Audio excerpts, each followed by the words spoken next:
My 7-year-old came home and saw a huge sold sign at the house. My mother told her that she is now homeless and should wait at the gate. She waited for 4 hours in the snow. When I found out, I just said, "Okay." 16 hours later, my parents received a call and started screaming. I didn't know any of that when I turned onto our street. All I knew was that my flight had landed late, my phone was on 2%, and I wanted nothing more than to get home, shower, and crawl into my own bed before my body realized how tired it actually was. I'd been gone for 5 days. Long meetings, polite dinners, the kind of travel where everyone keeps saying great conversation while checking their watch. I slowed as I approached the house, more out of habit than anything else. That's when I saw Ella. She was standing by the gate. Not playing, not pacing. Standing. Still. Like she'd been placed there and forgotten. For half a second, my brain tried to make it normal. Maybe she was waiting for someone. Maybe she'd just stepped outside. Maybe... Then I saw the way her shoulders were hunched, how her arms were locked tight against her sides. I saw the way she didn't move when my car stopped, like she wasn't sure she was allowed to. I got out of the car. "Ella." She turned her head slowly, like it took effort. Her face was pale. Her lips tinged blue in a way that made my stomach drop. Snow clung to the knees of her pants. Her eyelashes were wet, either from melting flakes or crying. It was hard to tell. "Mom?" she said. It wasn't relief. It was a question. I crossed the distance in 3 steps and crouched in front of her, hands already on her arms, checking without thinking. Cold. Too cold. Not just winter cold. Outside too long cold. "Hey," I said, keeping my voice even because she needed even. "Hey, I'm here." She nodded once, like she was confirming data. Then she leaned into me, stiff at first, then all at once. Her body shook, not sobbing, shivering. "How long have you been out here?" I asked. She shrugged. "A while." That answer told me everything. I wrapped my coat around her shoulders, pulled her closer. My eyes flicked past her, to the front yard. That's when I saw it. The sign. Huge. White post. Red letters. Impossible to miss. Sold. It looked festive. Like a celebration, I stared at it for a second too long. My brain didn't want to accept it. It kept trying to reframe it. Maybe it was for the neighbor's house. Maybe someone put it there by mistake. It was very clearly in our yard. "Ella," I said, "can you tell me what happened?" She swallowed. "Dad brought me." That made sense. Brendan had Ella this week. We'd planned it that way because of my trip. He always dropped her off here when his time ended.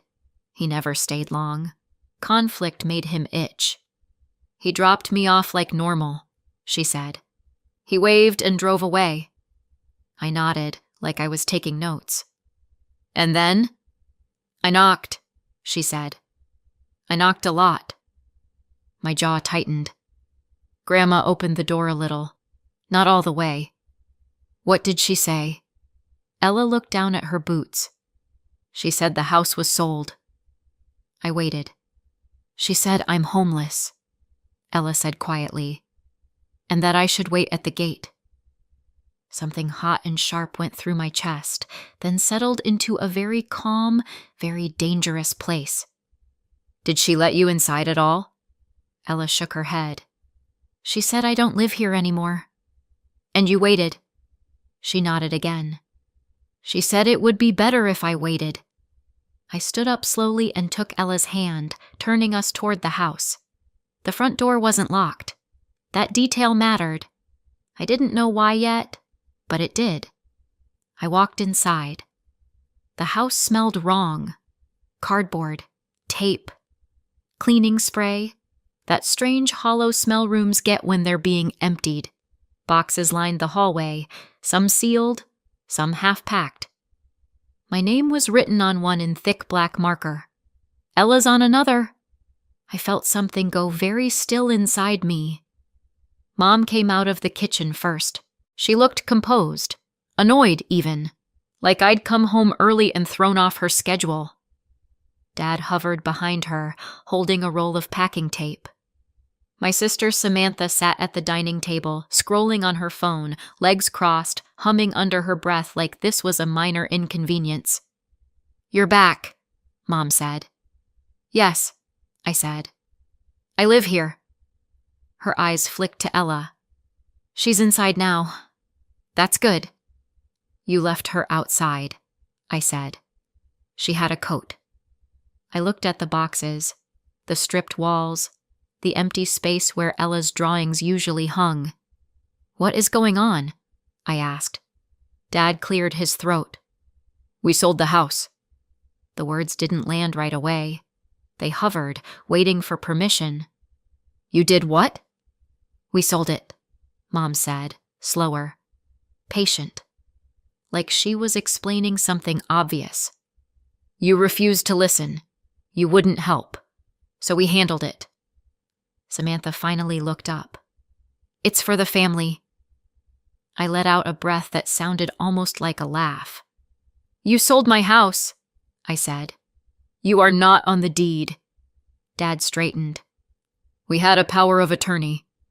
I stared at him. "For emergencies. For Ella. Not for selling my property." Mom waved a hand. "Details. You didn't need a house this big anyway. You travel. You're divorced. Samantha needs help." Samantha smiled, thin and satisfied. "You could always rent." I looked down at Ella. Her face was buried against my shoulder, fingers twisted into my sweater like she was afraid I might disappear. "You told my child she was homeless," I said. Mom shrugged. "It's not untrue. You made her stand outside in the snow. She needed to understand the situation." Something in me finally snapped into place. I had been shocked, confused. For a moment, even tempted to argue, but this wasn't an argument. It was a declaration, and declarations only go one way.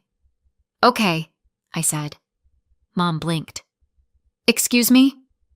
"Okay," I repeated. I didn't explain. I didn't ask questions. I didn't tell them what I was about to do. I turned and walked out. Behind me, Mom's voice rose.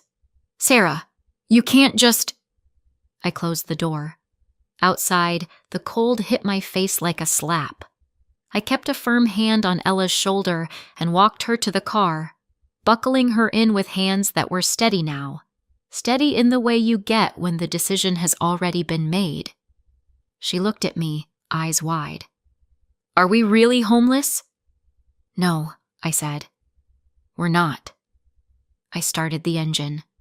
In the rearview mirror, I saw Mom standing in the doorway, arms crossed, absolutely certain she'd won.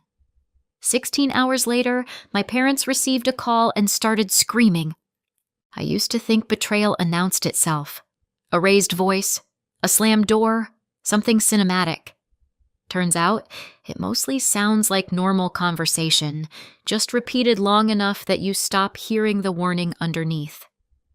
After we left the house that night, after Ella finally fell asleep somewhere warm with her coat still on because she didn't trust the heat yet, I kept replaying the same question in my head. How did it get this far? The answer was uncomfortable, which is usually how you know it's the right one. It didn't start with a sold sign. It didn't start with snow. It didn't even start with money. It started with me being reasonable. I'm divorced. That's not a dramatic sentence. It's just a fact. Brendan and I figured out a schedule that mostly works. Ella spends time with him, I travel for work sometimes, and on paper everything looks stable. People love saying things like, "At least you're civil," as if that's a prize you win instead of the bare minimum. My job pays well. Not private jet well, but I don't panic at the grocery store well. It also means I travel. Conferences, meetings, the kind of trips where you pretend hotel coffee is fine because complaining won't fix it. About a year ago, my parents called with that tone. You know the one. Not quite desperate, not quite casual. Carefully balanced guilt. They were having a rough patch. Just for a bit. Just needed a place to land. Just one bed. Just until things stabilized. I said yes. I told myself it was temporary. I told myself I could handle it. I told myself that family helped family, and that saying no would make me the villain in a story I didn't want to star in. At first it was fine. Awkward, but fine. They stayed in the guest room. They thanked me. They talked about their plans to move out like they were real plans and not bedtime stories. Then weeks turned into months, and the word temporary quietly packed its bags and left. They started rearranging things. Small stuff at first. Moving dishes. Commenting on my grocery choices. Asking why I did things the hard way. Dad started fixing things I hadn't asked him to touch. Mom started saying, "our house," without catching herself. I noticed. I just didn't do anything about it. Ella noticed too, though she didn't have words for it. She lived in the same house, but not quite with them. They weren't cruel. That would have been easier. Cruelty leaves marks you can point to. This was colder.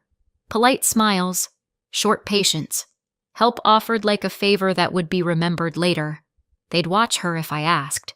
They'd pick her up from school if there was an emergency, but it always came with a sigh, a reminder of how busy they were, how much they were doing for me. Ella stopped asking them for things on her own. She stopped running to the door when they came home. She learned at 7 that love sometimes has conditions you don't get to negotiate. At the same time, my sister Samantha became the main event. Samantha getting married was treated like a national holiday. Every conversation circled back to it. The venue, the dress, the house she and her fiancé deserved, the life she was finally starting, and the grandchildren, not the one already sitting at the table quietly coloring, the future ones, the hypothetical ones, the ones that counted. Ella would be there, crayons spread out, while Mom talked about how excited she was to finally be a grandmother. I noticed. I still didn't say anything. Then the money talk started. It always began softly, suggestions dressed as concern. You don't really need a house that big, Sarah. You're gone so much. You could always rent. Your sister is just starting out. Eventually, it got less subtle. Refinance. Take out a loan. Sell and downsize. Help your sister. Help the family. I said no. Not loudly. Not dramatically. Just no. I said I wasn't selling my house. I said I wasn't taking on debt so someone else could play homeowner. I said Samantha was an adult and would figure it out like the rest of us had. That was the moment things shifted. The house didn't feel the same after that. Conversations stopped when I walked into the room. Doors closed more often. Samantha stopped pretending to like me. Mom started using words like selfish. Dad talked about sacrifice. They both talked like my stability was a resource they were entitled to redistribute. And still, I stayed calm. Still, I told myself it would pass. Part of that calm came from trust. Or what I thought was trust. Because yes, there was paperwork. When you're a single parent who travels, you make contingency plans. I had given my parents limited power of attorney. Narrow, specific. The kind meant for emergencies, school forms, medical decisions if I was unreachable. Things like that. Not money, not property, not my house. I knew that. I was very clear about that. I didn't imagine they would see it differently. Now, looking back, I can see the arrogance building. The way they talked about handling things. The way they spoke as if authority came from age, not ink on paper. What I can't see yet, what I couldn't see then, was the exact moment they decided the rules didn't apply to them. All I knew, sitting in a hotel room later that night with Ella asleep and my phone buzzing uselessly in my pocket, was that they had done something they believed they were allowed to do, and they had believed it strongly enough to leave a child outside in the snow. That's the part that keeps replaying, not the sold sign, not the boxes, not even the word homeless. The certainty, the way Mom said it like a fact, not a cruelty, like gravity, like weather, like something Ella should have accepted quietly. That certainty is what scared me, because certainty doesn't apologize. Certainty doesn't back down. Certainty doesn't stop until it hits something harder. I didn't know yet what they had signed. I didn't know what they had shown anyone. I didn't know how far they'd gone or how sloppy they'd been. I just knew one thing with absolute clarity. Whatever they thought they'd done, they thought it was final. And people who think they've already won tend to be very loud right before they realize they haven't. We were already at the hotel when my nervous system stopped pretending this was survivable on vibes alone. It was one of those places that tries to look cozy by putting a lamp in the corner and calling it a personality. Beige walls, beige carpet, a framed picture of something that might have been a flower if you squint hard enough. The kind of room where your thoughts echo because there's nothing else to do. Ella was asleep in the bed by the window. She'd kicked one sock off in the night, like her body still believed it was at home and safe enough to be messy. Her coat was folded at the foot of the bed, too neat. Not laundry neat, emergency neat. I sat in the other bed with my shoes still on because I couldn't shake the feeling that if I took them off, I'd lose momentum. And right now, momentum was the only thing holding me upright. My phone buzzed. I didn't check it. Not because I'm mature, because I'm strategic. If I saw my mother's name on the screen, I would do something that would require a lawyer for a completely different reason. I stared at Ella for a minute. Her eyelashes, the faint pink line across her cheek from the pillow, the way she held her hands curled close to her chest like she was keeping warmth in. Then the question I'd been skirting around all evening finally caught me by the collar. How long was she outside? I knew a while. I knew too long. I didn't know the number, and the number mattered. I slipped into the bathroom and closed the door softly. The mirror showed a woman who looked surprisingly normal for someone who had just learned her parents were capable of telling a 7-year-old she was homeless. I called Brendan. He answered fast, like he'd been waiting for it.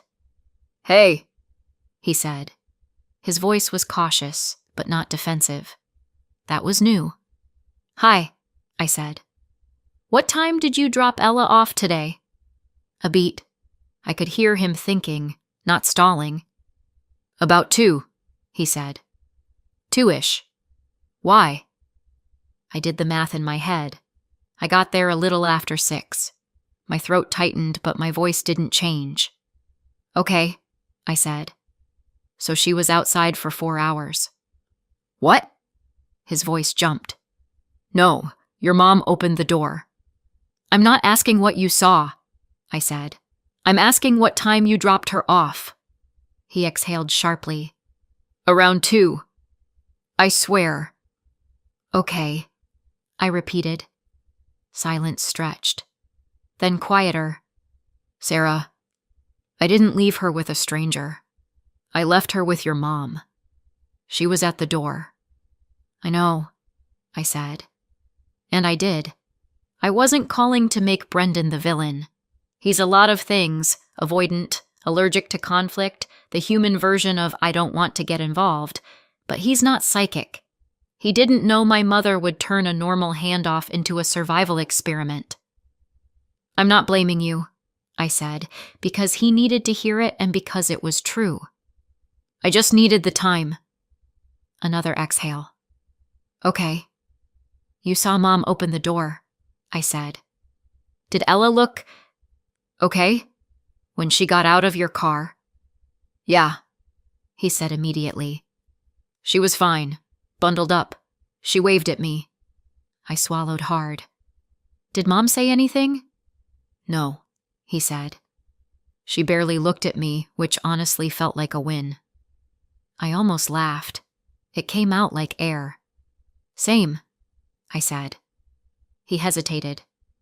Is she okay now? She's asleep, I said. She ate. She's warm. Thank God, he said, and for once it didn't sound like a phrase. It sounded like a feeling. Brendan, I said, and I kept it calm. If anyone contacts you about this, my parents, Samantha, do not engage. Just tell me. I won't talk to them, he said. I'm not stepping in that. Smartest thing he's ever said. Okay, I said. Thanks. We hung up.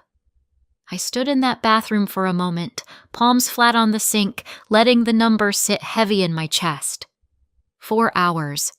Then I went back into the room, checked Ella again, and finally took my shoes off like a person trying to pass for human. In the morning, Ella woke up hungry. That mattered. When kids stop being hungry, something's wrong.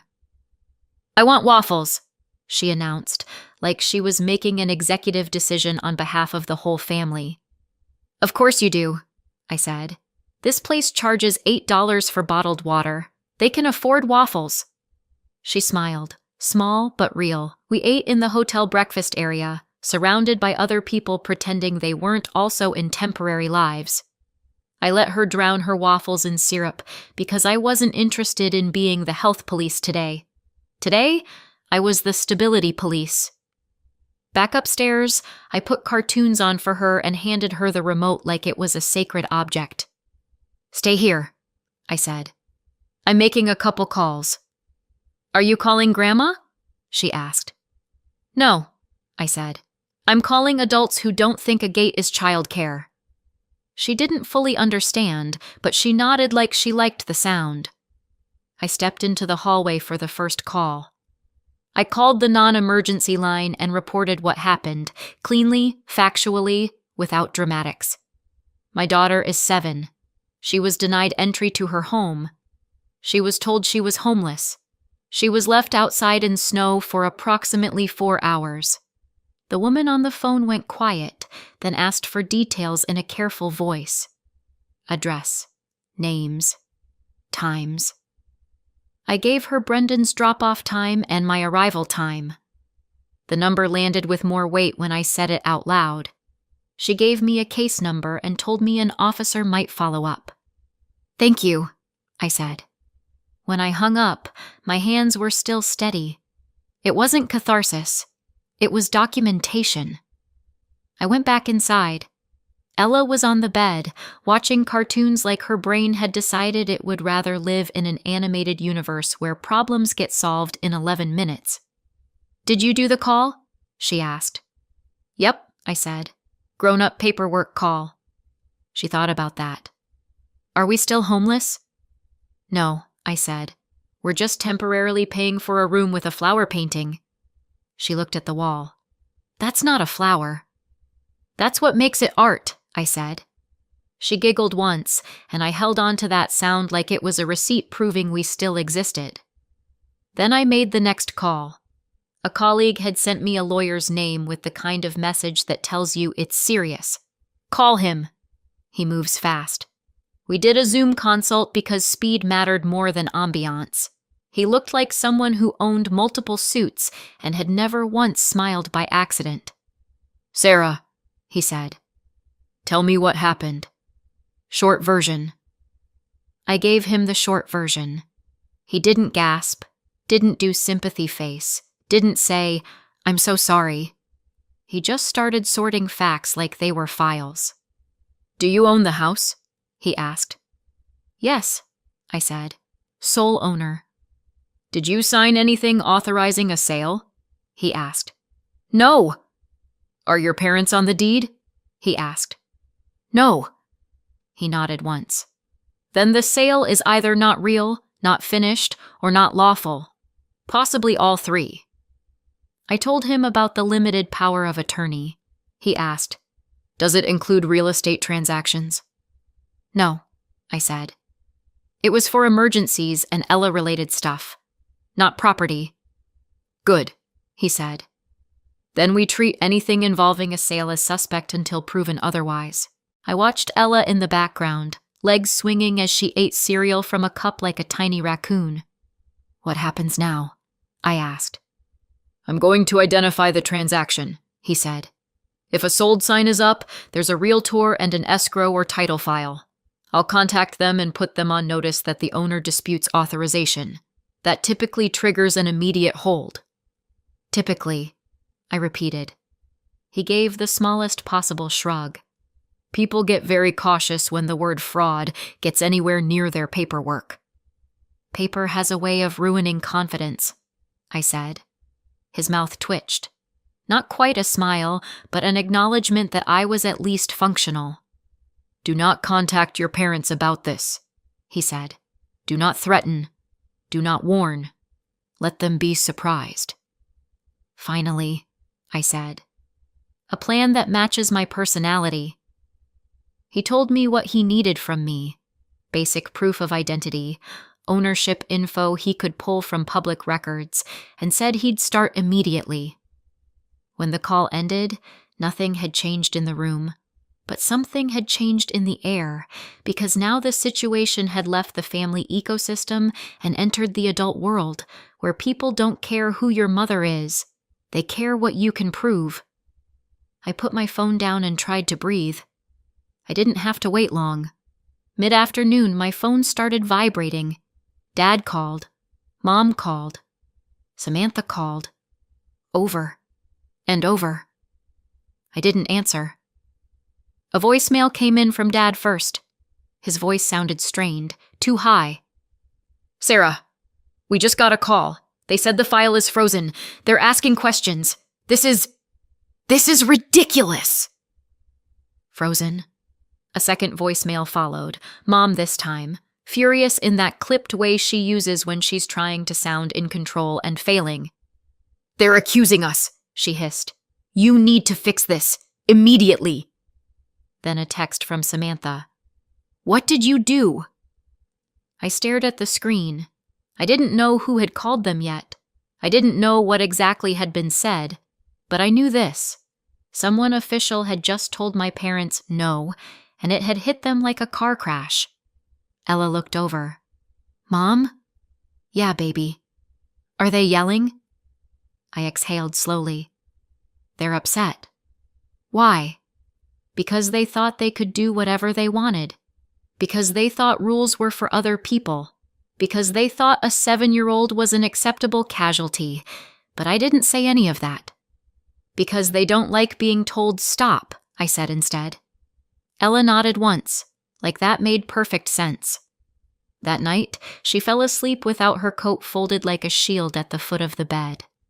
I watched her for a minute in the dim hotel light, then turned my phone off completely. I didn't need to hear them scream. I already knew what it meant. They had started the day certain, and they were ending it afraid. I met the lawyer 3 days later, not because I wanted to wait, because this is how long it took for paperwork to catch up with Audacity. His office was quiet and aggressively normal. No leather chairs, no dramatic city view, just a desk, a printer humming in the background, and a man who looked like he'd seen this exact situation enough times to be tired of it. He didn't ask how I was. Good lawyers don't. He opened a folder and said, "Here's what happened." "Thank you." A sentence with an object. "Your parents listed the house with a realtor," he said. "An offer came in. They accepted it. That's when the sold sign went up." "So it wasn't actually sold," I said. "No," he said. "It was under contract. That's not ownership transfer. That happens at closing." Good. Words with definitions. We're already doing better. "When I contacted the title company handling the transaction," he continued, "I told them 2 things. First, that you are the sole owner of the property, and second, that you deny authorizing any sale." "And that's when they called my parents," I said. "Yes," he said. "Because from their perspective, something was very wrong." He flipped the folder toward me. Inside were copies of emails, clean and boring and devastating. Title ran ownership, he said. Your name came up. Sole owner. No co-owners. No exceptions. That alone stops a transaction until it's explained. So they asked for the explanation, I said. They did, he said. They asked your parents to prove they had authority to sell a house they don't own. I leaned back. And they couldn't. They tried, he said. That's the problem. He slid another document across the desk. I recognized it instantly. My name, my signature, and a scope I had never agreed to. This, he said, is the power of attorney they submitted. I read it once, then again.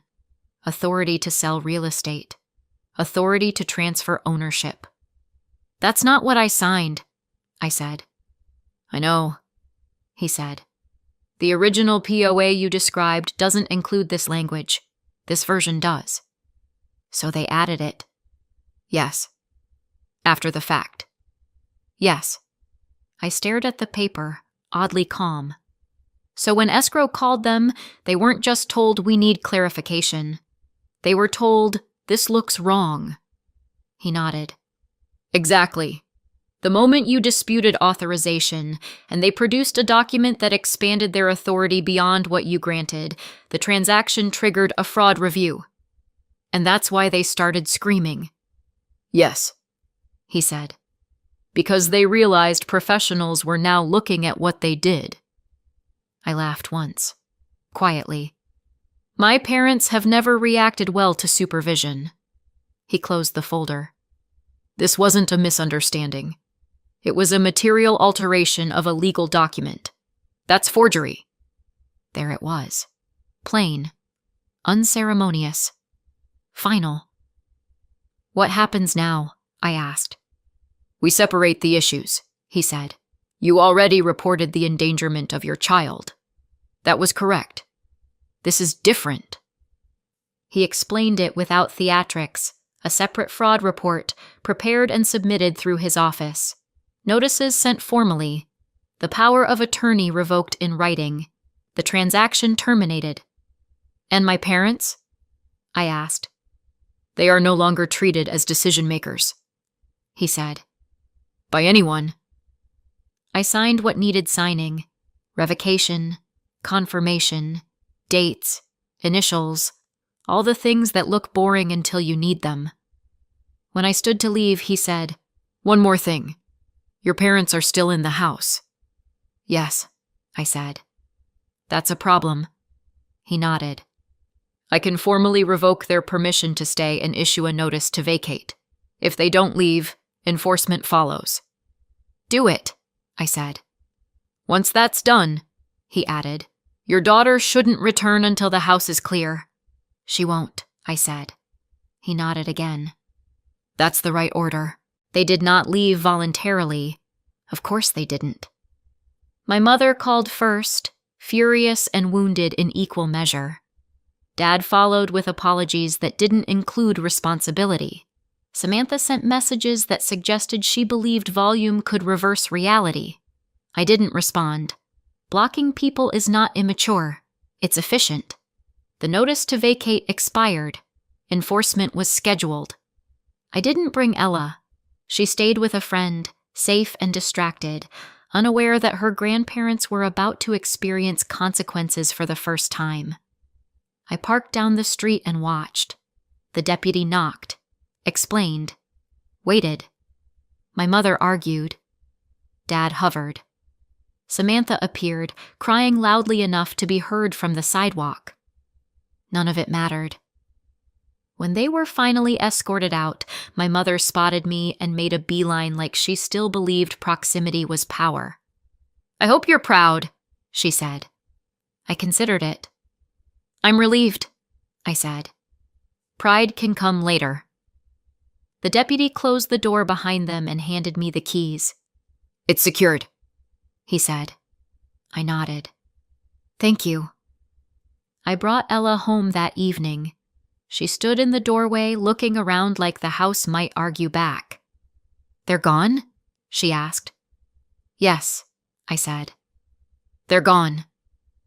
She took off her shoes and placed them by the door, slowly, carefully, like she was reclaiming something. That night, she slept through without waking once. I stood in the hallway and listened to the house settle. There were still reports in motion, still fallout coming, still people somewhere who thought this had happened to them, but the house was quiet, and my child was safe. If they ever try again, I won't explain. I'll just let the paperwork do what it does best. Say no! 6 months later, the paperwork finished what I started. My parents were charged with forgery and child endangerment. Probation, heavy fines, mandatory classes they still swear were unnecessary. I'm sure the judge appreciated their feedback. We don't speak anymore. No calls, no updates, no family meetings. Silence turned out to be very efficient. Ella is thriving, sleeping through the night, laughing easily, calling our house home without hesitation. As for me, I sleep just fine. So tell me, did I go too far or not far enough? Let me know in the comments and subscribe for more.